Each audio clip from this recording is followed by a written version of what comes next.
భోజనాలు 10,000 మందికి తిలక్ వండించాడు. కొంతమంది ఇలాగిటు చూస్తూ అటు చూస్తున్నారు. ఇటు అయిపోద్దని భయం. ఏం అయిపోదు, 10,000 మందికి ఉంది. రెండోది, ఇది అయిపోయిన తర్వాత ఒకసారి మూలపాటు పోర్టుకు వెళ్దాం అన్ని వాళ్ళు కొంతమంది ఉన్నారు.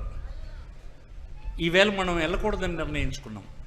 అలాగే మనం పోలీసుకి కూడా మాట ఇచ్చాము, ఈవేళ మనం వెళ్ళాము, ఇంకో రోజు ఆ కార్యక్రమం పెడదాం.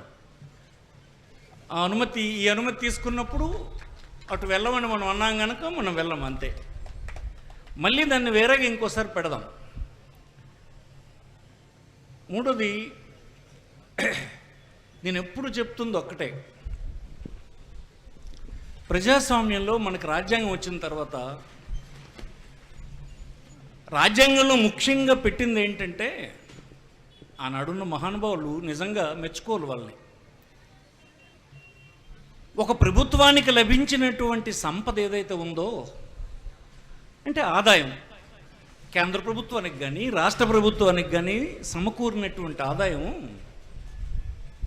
అన్ని ప్రాంతాలకు సమానంగా పంపిణీ జరిగేటట్టు ఏర్పడినటువంటి ప్రభుత్వాలు చూడాలని ఒక రకమైనటువంటి మౌఖికమైనటువంటి ఆదేశం రాజ్యాంగంలో ఉంది.